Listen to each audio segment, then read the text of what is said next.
Just as the most beautiful skyscrapers are made from thousands of simple concrete blocks, so also the most beautiful and elegant music you've ever heard is made from many building blocks called notes. You're welcome to Guitar Clinic, and today in our very first lesson, we're going to be looking at the notes.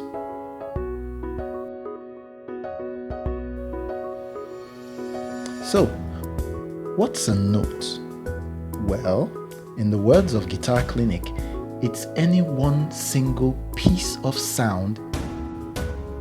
Yes, really, absolutely any sound.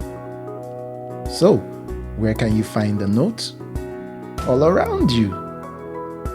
When your alarm clock tries to wake you up, when the bird outside your window tries to help it out, when the water for tea is ready downstairs, and when the bus horn is honked because you are actually late. These are all notes. However, for any note to be heard, a body must be made to vibrate by some force. Remember this. What are the important characteristics or properties of a note? Let's talk about three today. The first, duration. That is, how long it is heard for. Second, amplitude or volume, which is how loud it is. And then the most fundamental property in music, the pitch.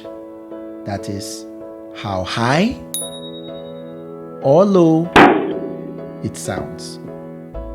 Now, pitch is the one characteristic that makes one note totally distinguishable from the other. Here's something also about the pitch you may want to note. No pun intended.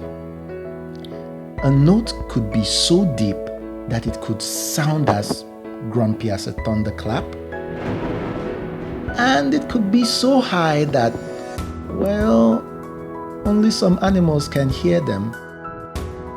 In fact, the possible range of pitch for a note is theoretically infinite.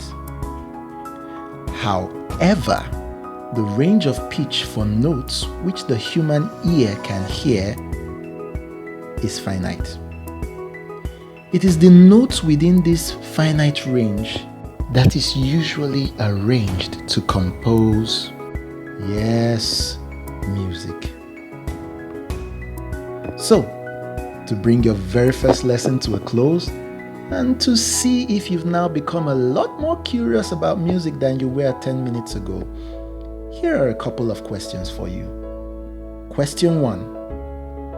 What needs to vibrate before you can sing out any notes? What needs to vibrate before you can sing out any notes? Question 2. What must vibrate in the following musical instruments before they produce their musical sounds? The guitar, the saxophone, the flute, and the grand piano. Now, you must provide answers that are specific to each of these 4 musical instruments. And if you think you know the answers to these 2 questions, do send them to me in the email address provided in the description below. In our next lesson, we will be learning how musical notes are named and how to identify them by name. So, thank you for watching. Do subscribe to this channel not to miss out on any of our lessons. Just click the bell so that you can be notified of the new lessons when they come out. Thanks for watching.